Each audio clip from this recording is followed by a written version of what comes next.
Let us now consider the general points to be observed while auscultating a murmur. The first point to note is whether it is systolic, diastolic, or both systolic plus diastolic. If it is systolic, is it early systolic?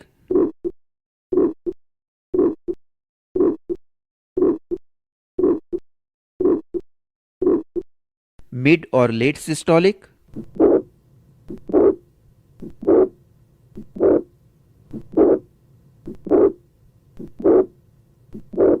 Or holosystolic?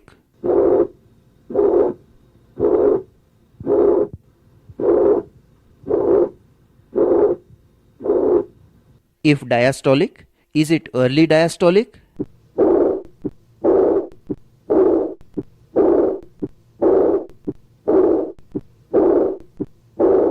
Mid diastolic?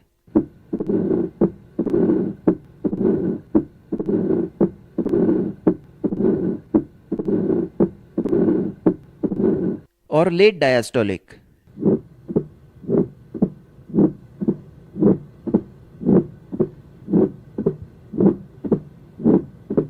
This late diastolic murmur is also termed as a presystolic murmur.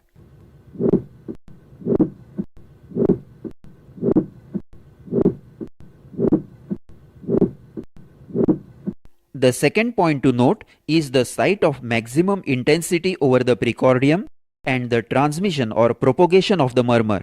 For example, to the axilla and back in mitral incompetence and to the carotid arteries in aortic stenosis. The third point to note is the pitch of the murmur. Is it low pitched or high pitched? Which I always say is many times almost as easy as differentiating a male from a female voice. Listen to the pitch of these diastolic murmurs. First, the low-pitched murmur of mitral stenosis and then the high-pitched murmur of aortic incompetence. Low-pitched,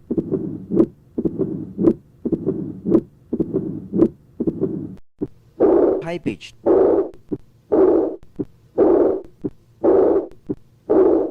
And now note the pitch of these systolic murmurs.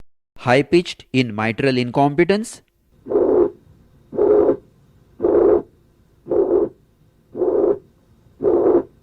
and medium pitched in aortic stenosis.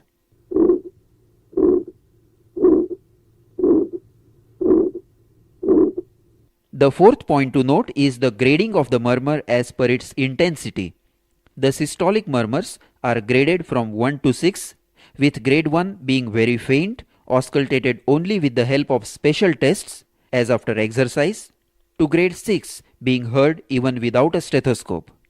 The diastolic murmurs are graded into 4 grades as mentioned in the accompanying book.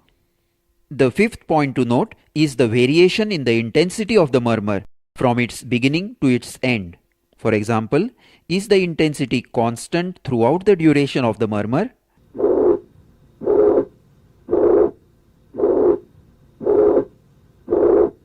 Or does it increase to a peak at its end, that is crescendo type?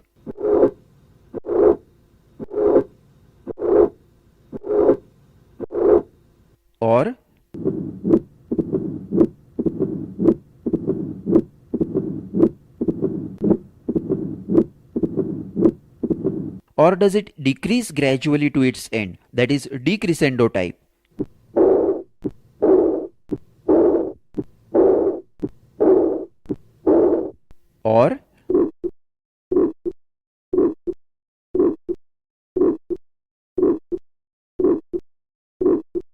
Or does the intensity increase to a peak and then decrease, that is crescendo decrescendo type?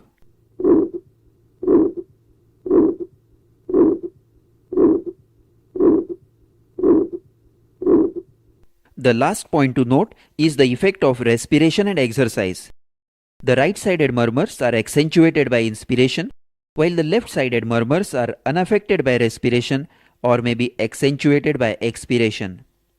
Exercise increases the flow of blood across all the valves, and so all the murmurs, particularly the flow murmurs of stenosis, increase.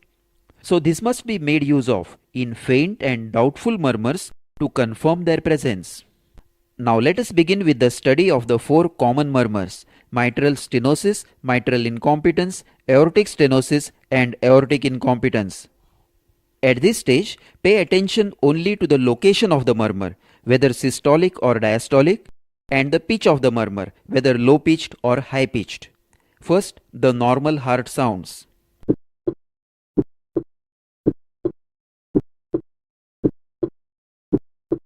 Now listen to the diastolic murmur of aortic incompetence, which is high pitched.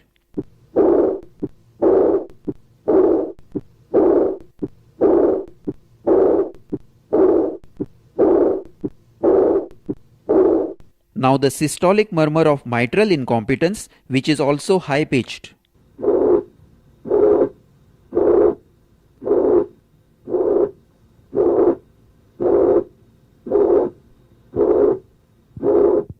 Now the diastolic murmur of mitral stenosis, which is low pitched.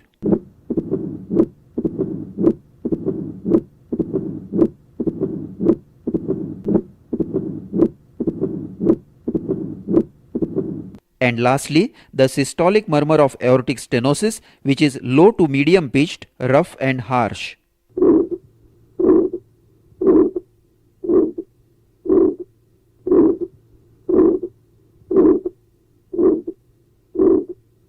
Now let us move to the details of individual valve lesions.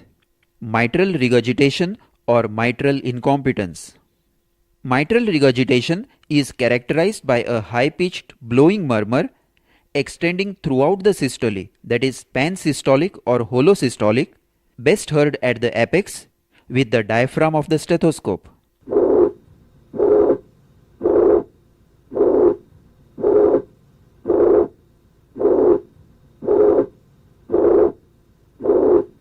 It is poorly heard at the base, that is in the pulmonary and aortic areas, but is well conducted to the axilla and to the inferior angle of the left scapula when the heart is enlarged. Listen to the pansystolic, high-pitched murmur of mitral regurgitation and note that the murmur extends right up to the second heart sound.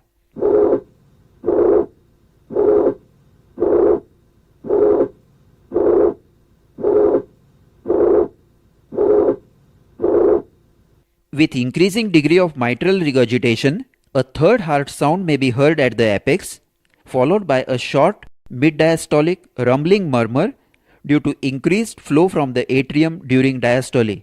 Concentrate on the diastole and listen to the third heart sound.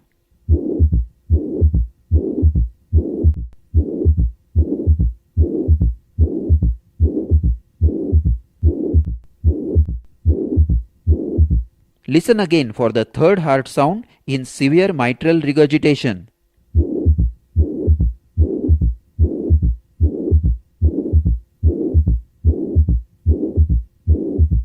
And now note the short diastolic murmur that follows the third heart sound. It is low pitched and rumbling.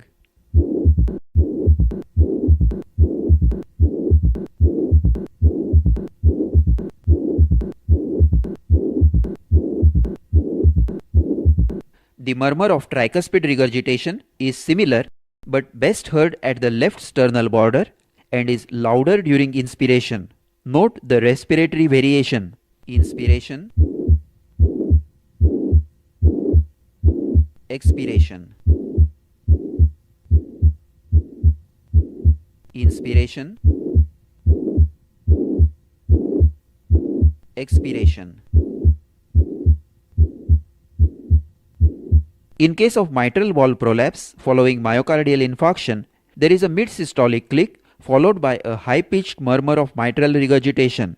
Listen to the mid-systolic click followed by a high-pitched murmur of mitral regurgitation.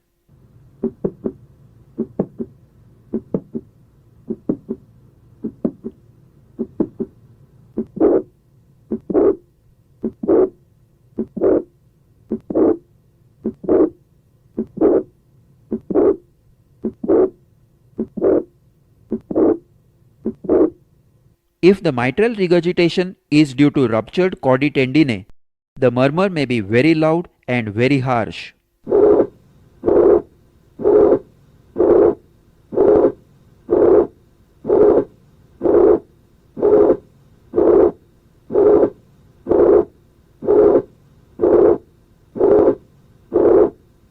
Mitral stenosis. Mitral stenosis is characterized by a loud first heart sound, an opening snap, and a mid-diastolic low-pitched rumbling murmur with a pre-systolic accentuation.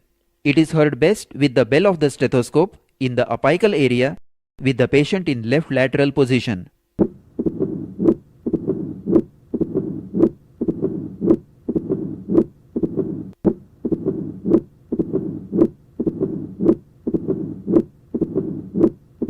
Listen first to normal heart sounds and then to a loud first heart sound and an opening snap, which may be the earliest findings.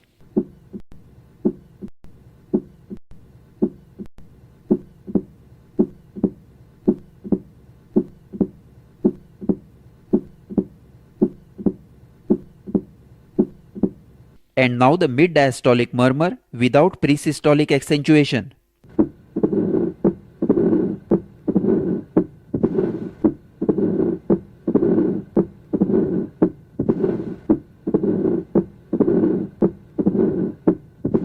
And now with the pre-systolic murmur.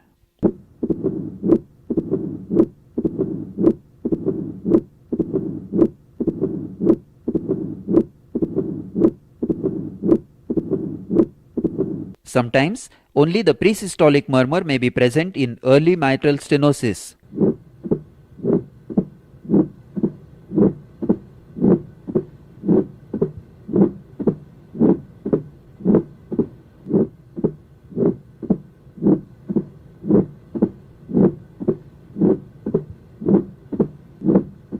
Listen again to all the components of the murmur of mitral stenosis: loud first heart sound, opening snap, mid-diastolic murmur, and pre-systolic murmur.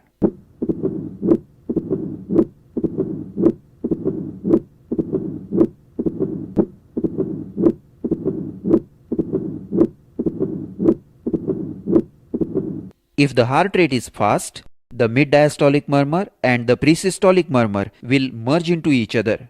Concentrate on the diastole.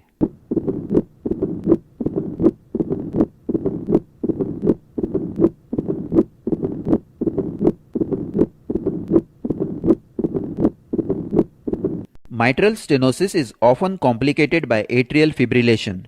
Here, the heartbeats are irregularly regular, the intensity of the first heart sound is variable, and there is no pre-systolic accentuation as the atrial contraction is absent.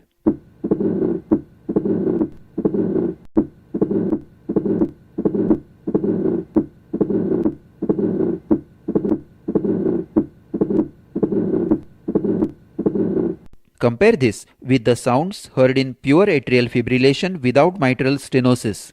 Note the varying intensity of the first heart sound from beat to beat.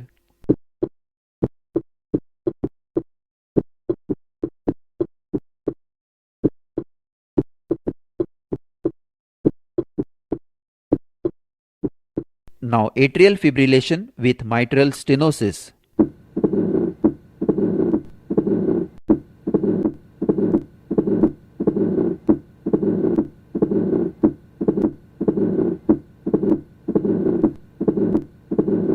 And now atrial fibrillation with combined mitral stenosis and mitral incompetence.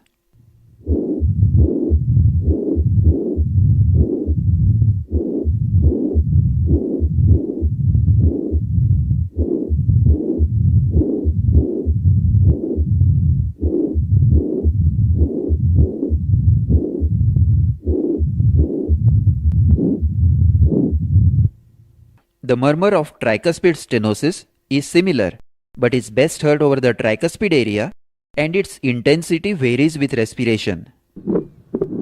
Inspiration, expiration, inspiration, expiration, inspiration, expiration. Mitral stenosis with incompetence. In rheumatic heart disease, mitral stenosis will often be accompanied by mitral incompetence.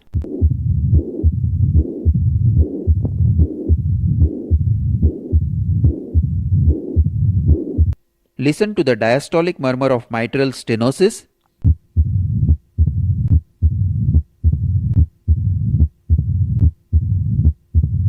and combined mitral stenosis and mitral incompetence.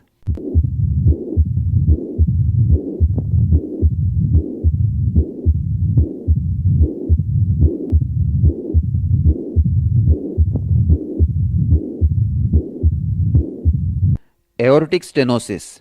The murmur of aortic stenosis is medium pitched, rough and harsh ejection systolic murmur. It rises to a peak in early to mid systole and tapers to end before the second heart sound. It's a crescendo decrescendo murmur. It is best heard with the diaphragm of the stethoscope in the aortic area and is well conducted to the carotids and to the apex. Let us listen to the medium pitched murmur of aortic stenosis over the aortic area.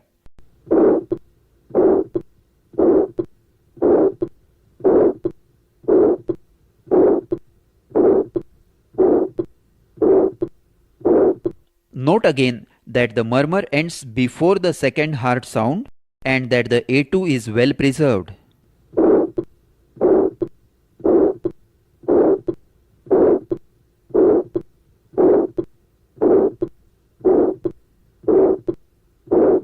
Let us auscultate another patient with aortic stenosis.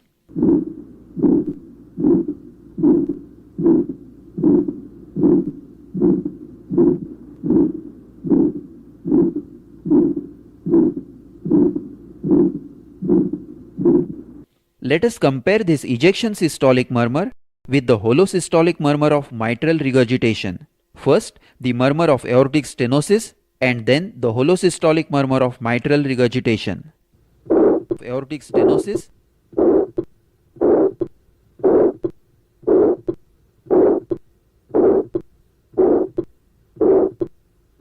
mitral regurgitation.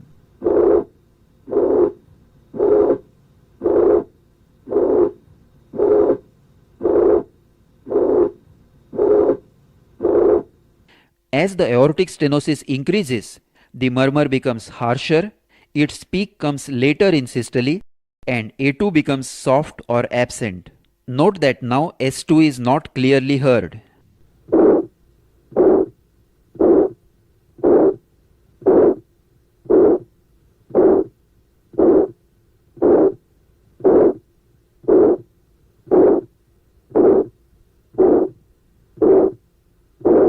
Sometimes, in congenital valvular aortic stenosis, an ejection systolic click may be heard, followed by the medium pitched murmur and a loud A2.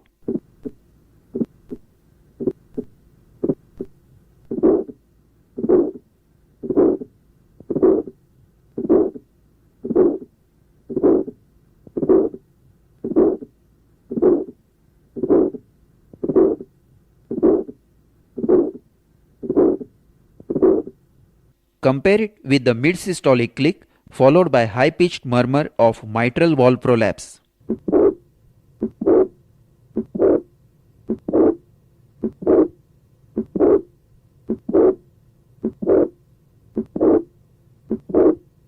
Now the ejection systolic click and murmur of aortic stenosis.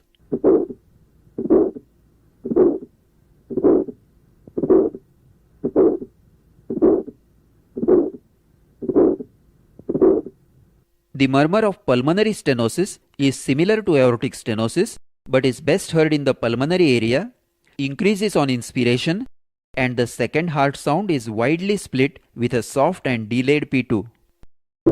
Inspiration, expiration, inspiration, expiration. Another murmur that is very similar and very common and should not be confused with the murmur of pulmonary stenosis is the innocent systolic murmur. This is a functional murmur without any organic heart disease.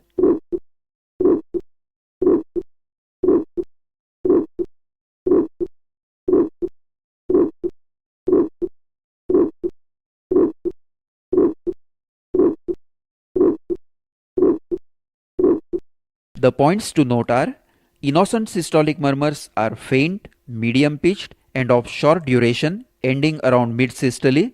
The first and the second heart sounds are normal, and there are no extra sounds.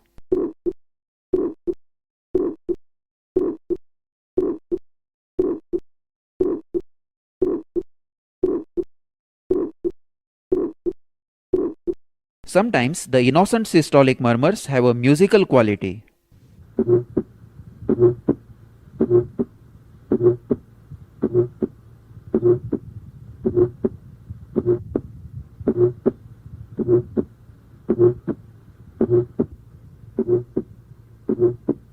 Aortic regurgitation or aortic incompetence.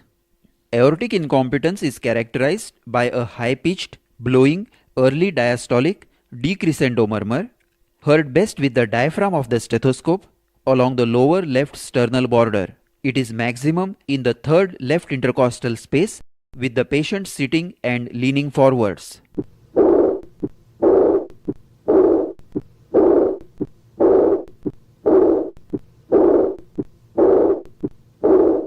The sound that you hear between the murmurs is the first heart sound.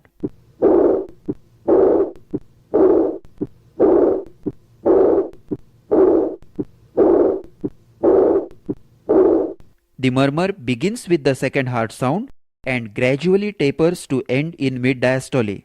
Let us listen to another patient.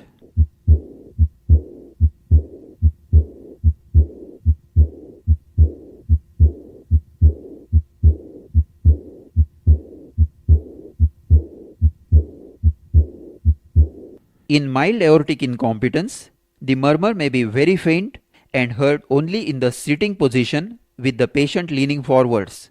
The diaphragm of the stethoscope should be applied firmly to the chest wall.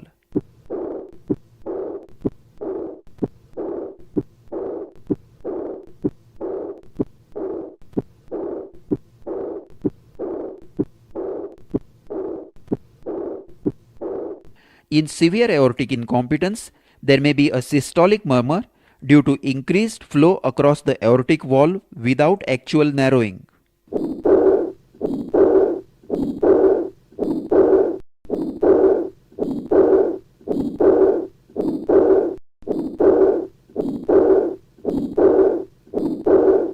Sometimes, in severe aortic incompetence, a functional diastolic murmur may arise from the mitral valve known as the Austin-Flint murmur. Here, in the apical area, the high-pitched early diastolic murmur is followed by the low-pitched rumbling mid-diastolic murmur. Note the presence of two murmurs, both in diastole, the first high-pitched and then low-pitched.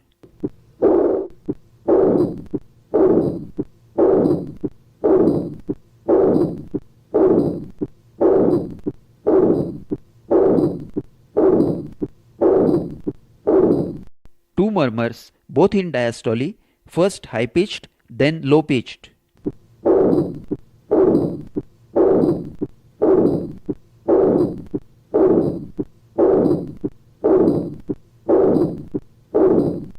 In syphilitic aortic incompetence, there are no extra sounds, no aortic stenosis, no other valve lesion, only pure aortic incompetence. And the diastolic murmur is best heard in the second intercostal space to the right of the sternum.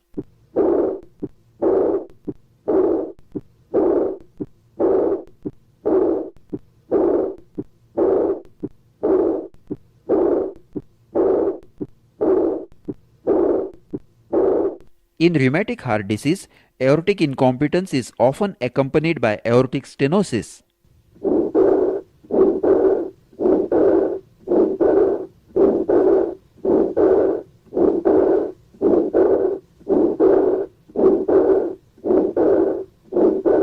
Let us listen to another patient.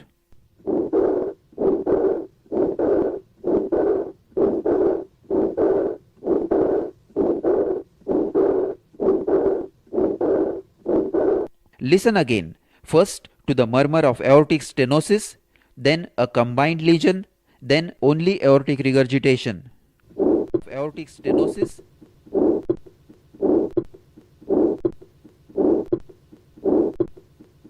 combined lesion,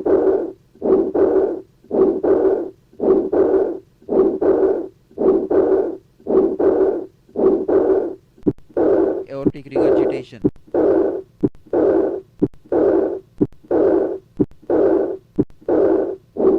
combined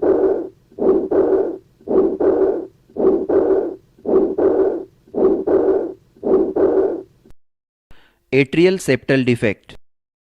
In atrial septal defect, there is a wide and fixed splitting of the second heart sound and a low-pitched, harsh ejection systolic murmur due to increased flow across the pulmonary valve.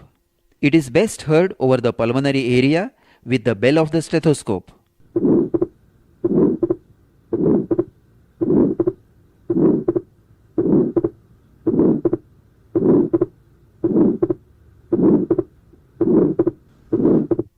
Concentrate on the second heart sound and note the wide split with no respiratory variation.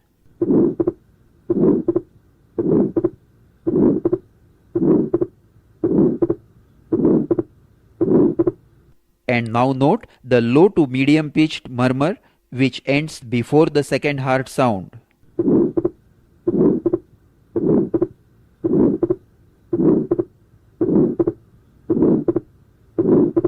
Now let us listen to another patient with atrial septal defect.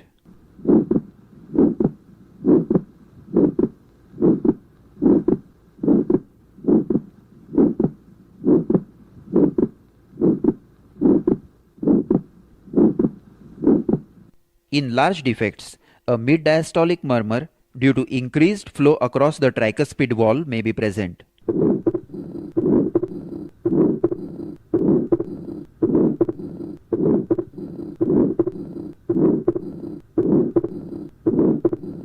If pulmonary hypertension develops, the systolic murmur will become short and the splitting of S2 will reduce. Now compare the systolic murmur of atrial septal defect with that of mitral incompetence and aortic stenosis. First atrial septal defect, then mitral incompetence, and then aortic stenosis.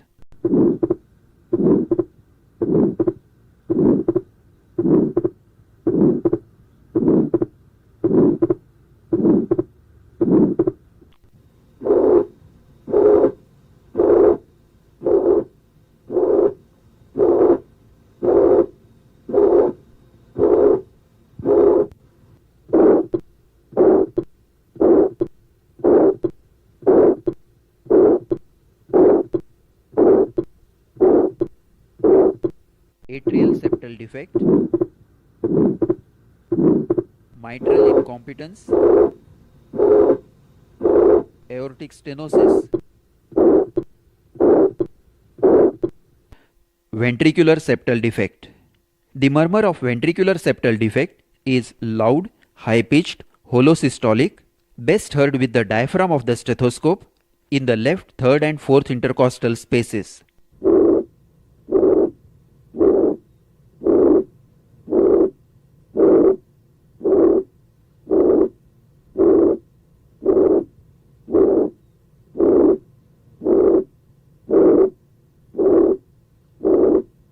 Now let us listen to another patient.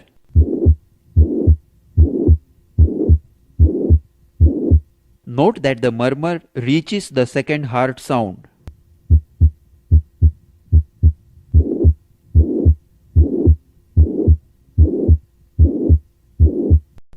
With a large defect, S3 gallop and a mid-diastolic mitral flow murmur is heard at the apex.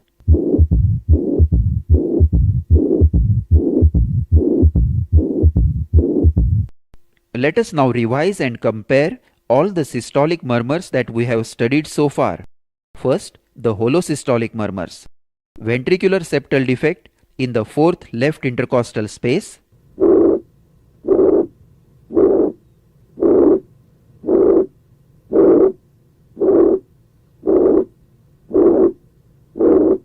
Now a higher pitched mitral incompetence at the apex.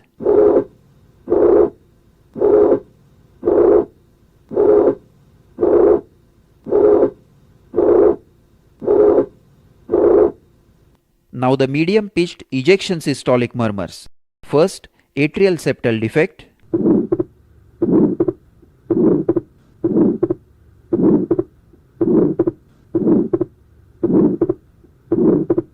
And now aortic stenosis.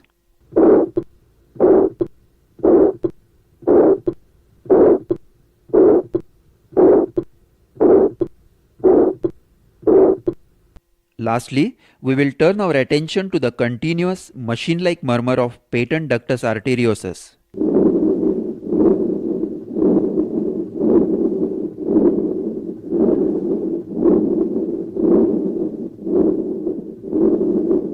It is a low to medium pitched systolic and diastolic murmur which starts at the first heart sound, reaches maximum intensity at the end of systole, and then tapers during diastole.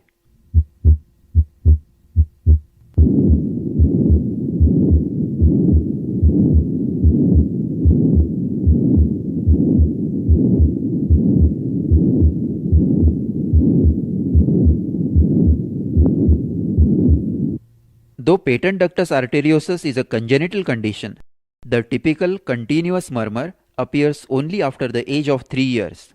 It is best heard with the bell of the stethoscope in the second left intercostal space with the patient recumbent or lying down. Let us compare it with the other to and fro murmurs or double murmurs arising from the aortic and mitral valves.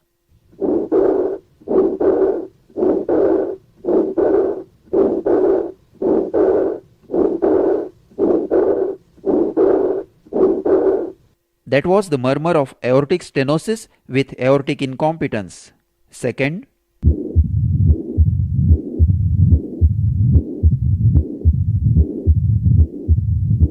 that was the murmur of mitral stenosis with mitral incompetence.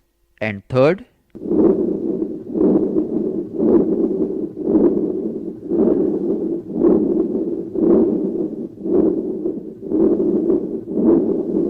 that was patent ductus arteriosus.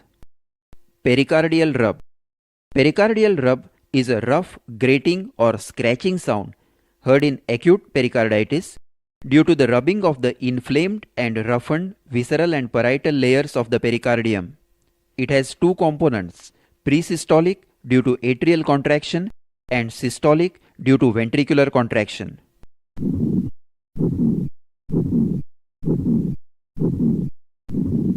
Note the rough grating quality.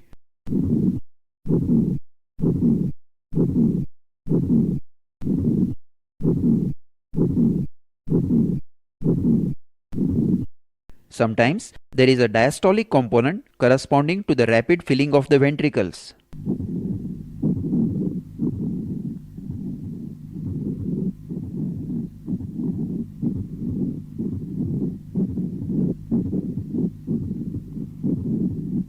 It is usually heard inside the apex and increases on inspiration.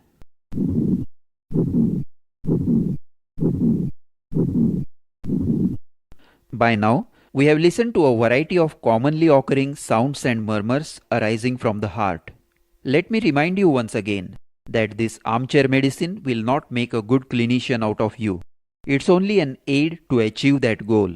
You have to examine a large number and variety of patients, which I hope you will be able to examine and study in a more systematic way, understanding more out of what you see, hear and observe after listening to this presentation. This completes the cassette clinic on heart sounds compiled and recorded by Dr. Ghanashyam Vaidya.